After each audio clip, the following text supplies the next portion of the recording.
교회력으로 이번 주간을 주현절이라고 이렇게 부릅니다.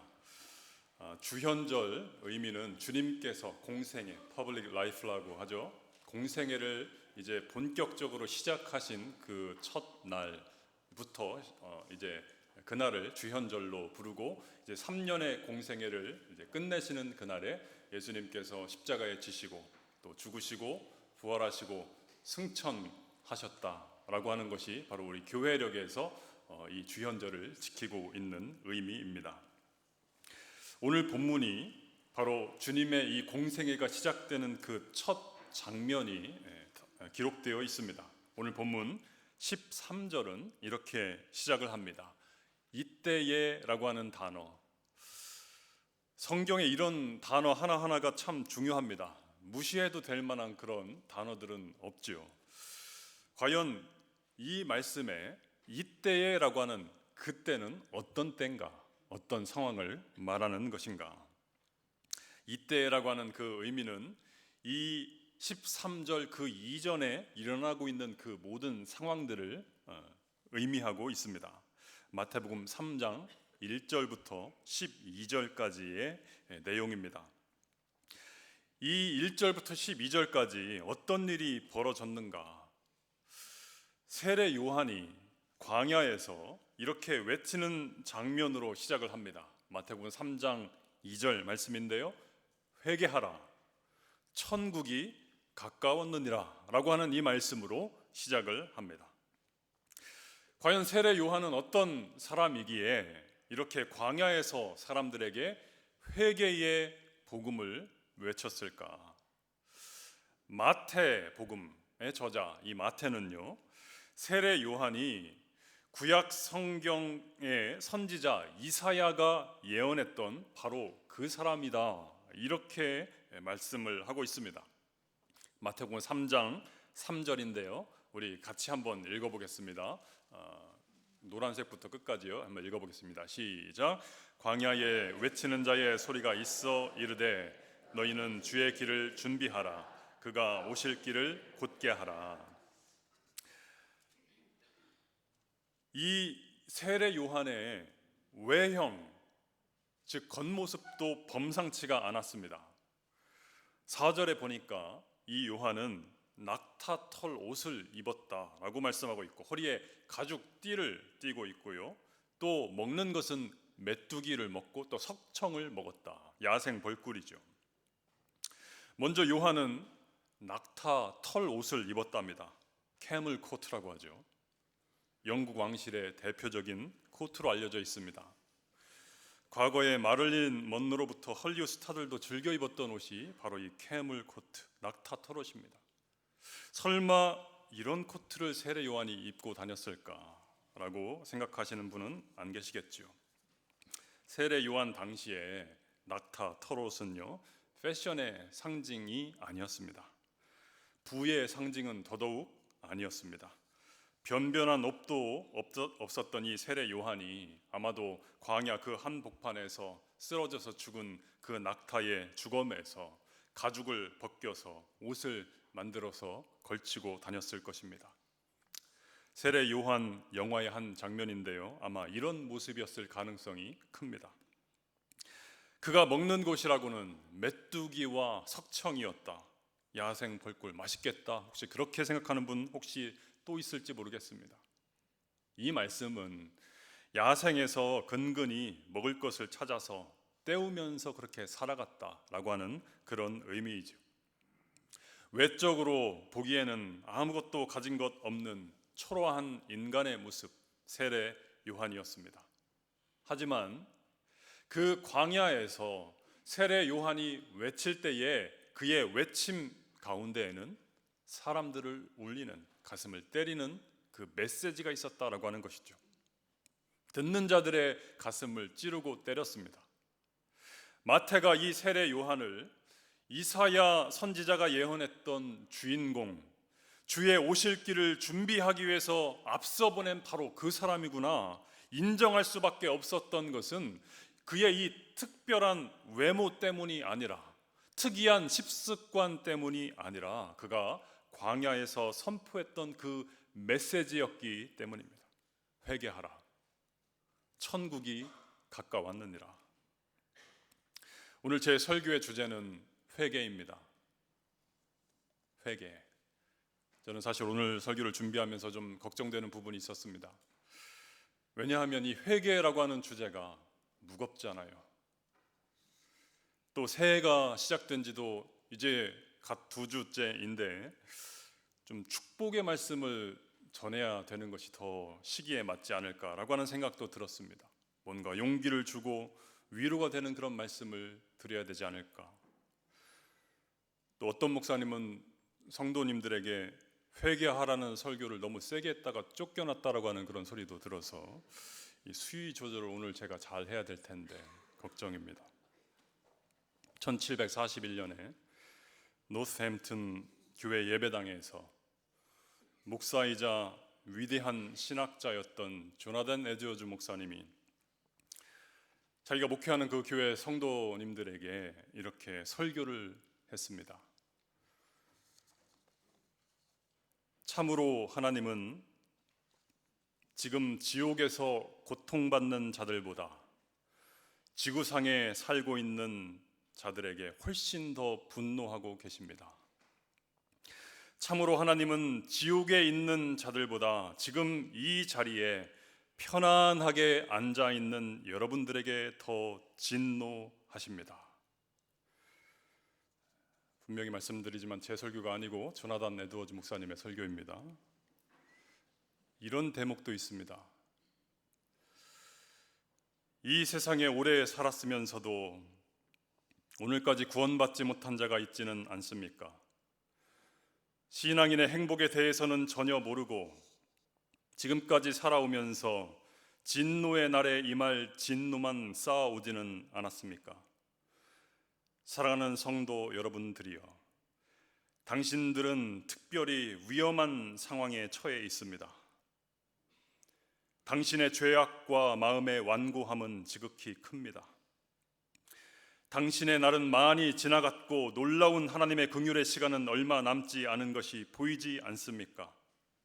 당신 자신을 돌아보십시오. 그리고 잠에서 완전히 깨어나십시오. 당신은 무한하신 하나님의 맹렬한 진노를 감당할 수 없습니다. 만약에 이 설교가 300년 전 노스햄튼 교회 예배당이 아니라 지금 이 강단에서 제가 여러분들에게 던지는 설교였다면 어떠한 일이 일어났을까요? 다음 주에 막 공동의회 열리고 재신임 투표 묻고 그런 일이 일어나지 않았겠죠. 조나단 에드워즈 목사님이 이 설교를 몇 분이나 했냐면 90분간 했습니다. 1시간 반. 예배를 1시간 반 드린 게 아니고 설교만 90분을 했습니다. 어떤 일이 벌어졌을까요? 1시간 30분 쉼 없이 이 죄인들을 향해서 맹렬한 하나님의 진노가 선포되는 동안에 그 교회 성도들에게 성령이 임하기 시작했습니다. 칼이 관절과 골수를 찔러 쪼개듯이 하나님의 말씀이 성도들의 양심을 찔러 쪼개기 시작했습니다. 내가 그동안 예수를 헛믿고 있었구나. 교회는 오래 다녔지만 내 믿음이 진짜가 아니었구나. 예배도 드리고 찬송도 드렸고 기도도 했고 헌금도 했지만 경건의 모양은 있었지만 경건의 능력은 없는 가짜 신앙인의 삶을 살고 있었구나. 예수 그리스도의 핏값으로 사신 형제와 자매를 사랑하지 못하는 그런 삶 가운데 허덕이며 살고 있었구나. 미워하며 정죄하며 판단하며 살고 있었구나. 하나님, 시기하고 질투하며 살았습니다. 망령되고 허탄한 말을 내 입술에 담았습니다. 내 마음에 담았습니다. 교만했습니다. 쾌락을 추구했습니다. 이 세상 재미를 따라 살았습니다. 하나님보다 돈을 더 사랑하는 인생을 살았습니다. 여기저기 한숨과 통곡과 어떤 성도는 가슴을 치면서 울었고 어떤 이는 바닥을 뒹굴면서 괴로워했습니다. 그렇게 미 대륙의 제1차 대각성운동에 거대한 불꽃이 타올랐습니다. 오늘 예배하는 우리 모든 성도님들의 심령 속에도 성령의 불꽃이 타오르는 놀라운 은혜가 있기를 주님의 이름으로 축복합니다. 세례 요한이 회개하라 천국이 가까이 왔느니라 선포하면서 요단강에서 세례를 줄 때에 많은 사람들이 그의 앞에 나와왔습니다. 하지만 어떤 사람들은 세례 요한에게 세례를 받을 수 있었지만 또 어떤 부류의 사람들은 세례 요한이 거부합니다.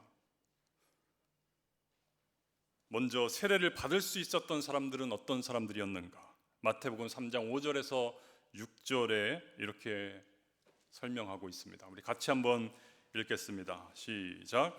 이때에 예루살렘과 온 유대와 요단강 사방에서 다 그에게 나와 자기들의 죄를 자복하고 요단강에서 그에게 세례를 받더니, 사람들이 나옵니다.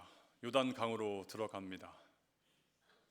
강물이 발목에 잠기고 무릎에 잠기고 허리에 잠기고 가슴팍까지 차오를 때에 그들은 눈물과 통곡으로 자신의 죄를 자복하기 시작합니다. 요한은 그 백성들에게 회개의 세례를 선사합니다. 그들은 영혼의 기쁨을 가지고 다시 삶의 터전으로 돌아갔어요.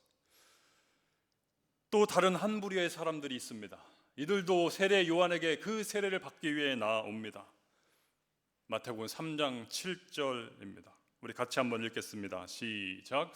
요한이 많은 바리새인과 사두개인들이 세례 베푸는 대로 오는 것을 보고 이르되, 독사의 자식들아, 누가 너희를 가르쳐 임박한 진노를 피하라 하더냐. 이 또 다른 한 부류의 사람들도 다른 사람들과 똑같이 세례 요한에게 세례를 받으러 나왔으나 그들은 거부되었다라고 하는 거죠. 그들은 누구였습니까? 바리새인들과 사두개인들이었습니다. 앞에서 세례를 받을 수 있었던 사람들과 이 바리새인 사두개인들의 결정적인 차이는 무엇일까요?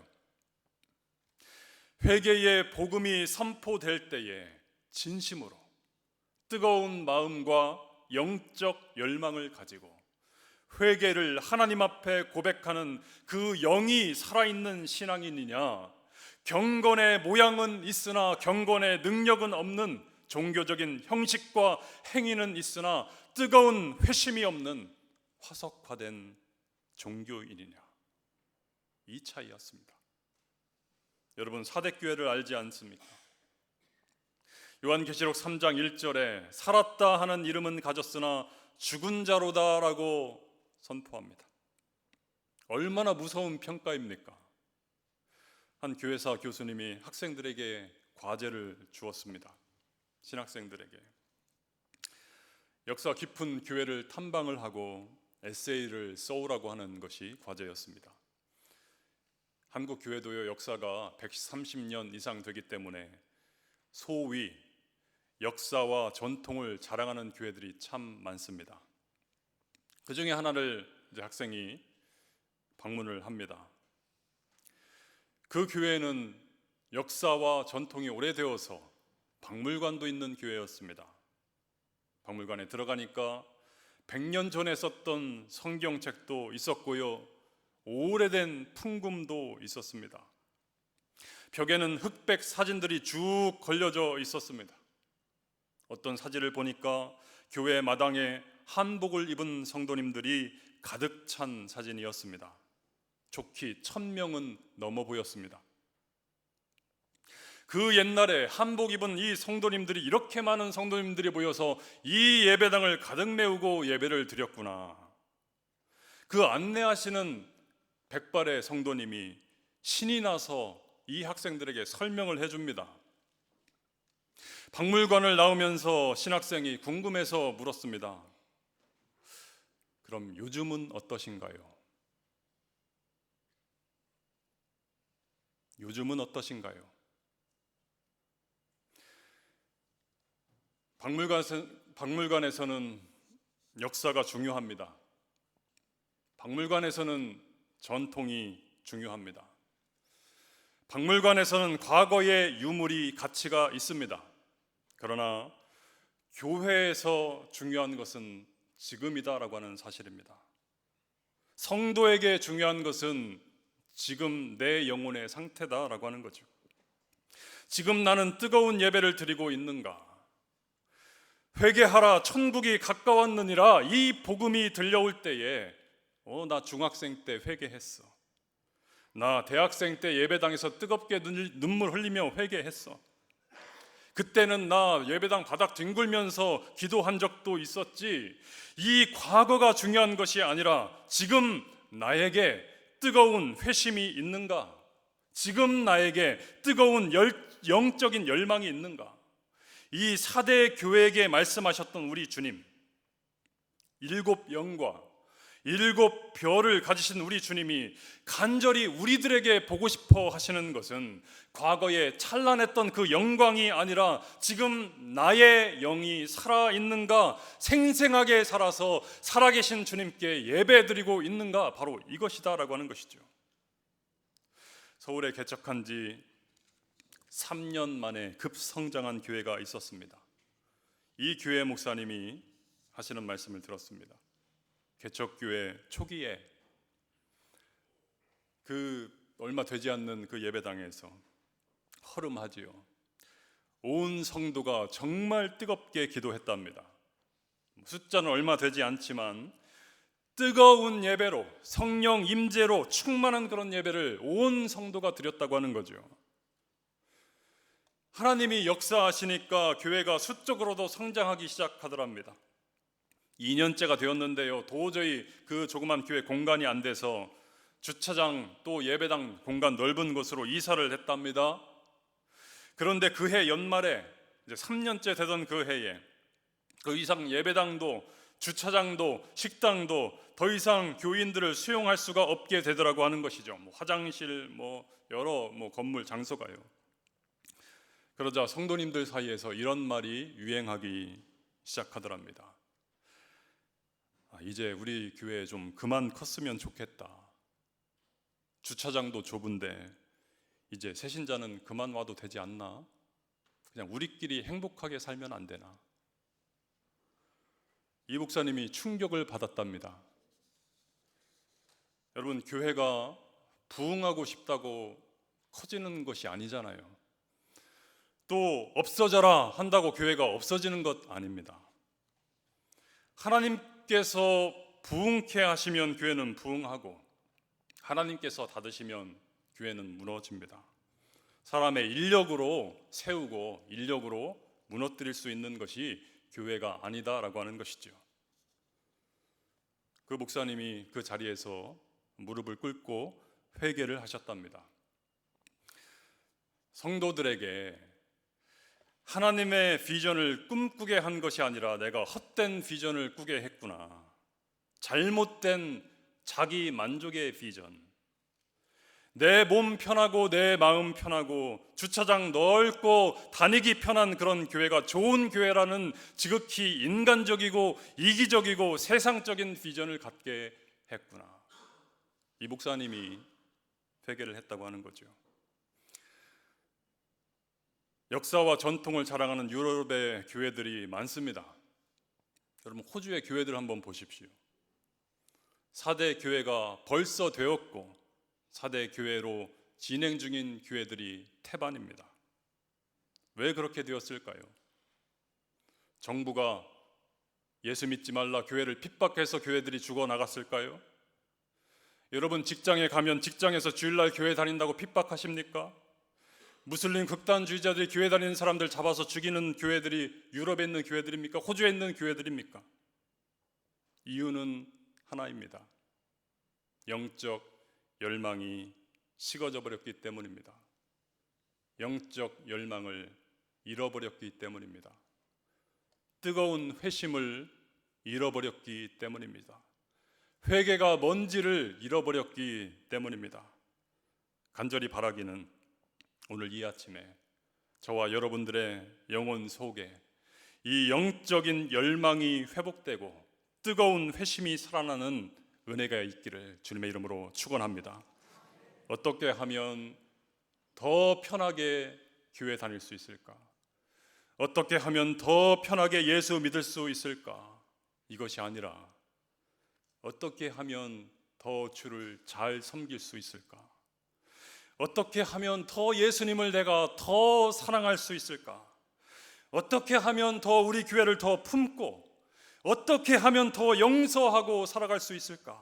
이것이 나의 비전이 되고 이것이 나의 기도의 제목이 되므로 우리 시드니 제일교회가 영혼이 살아 숨쉬는 교회, 성령의 임재로 충만한 교회가 되는데 저와 여러분이 귀하게 쓰임받게 되기를 주님의 이름으로 축원합니다. 기도하겠습니다. 하나님, 이 시간 우리들에게 성령의 충만함을 허락하여 주옵소서. 경건의 모양은 있으나 능력은 없는 교회 되지 아니하고 날마다 새롭게 날마다 뜨겁게 주님 부어주시는 은혜를 사모하면서 말씀으로 능력으로 기도로 찬송으로 넘치는 우리의 삶과 우리 교회 될 수 있도록 주님 역사하여 주시옵소서. 그리함으로 쓰니 제일교회를 통하여 이 사회가 이 시대가 변화되는 그 일에 귀하게 쓰임받는 구원의 방주가 될 수 있도록 주님 역사하여 주시옵소서. 감사합니다. 예수님의 이름으로 기도하옵나이다. 아멘.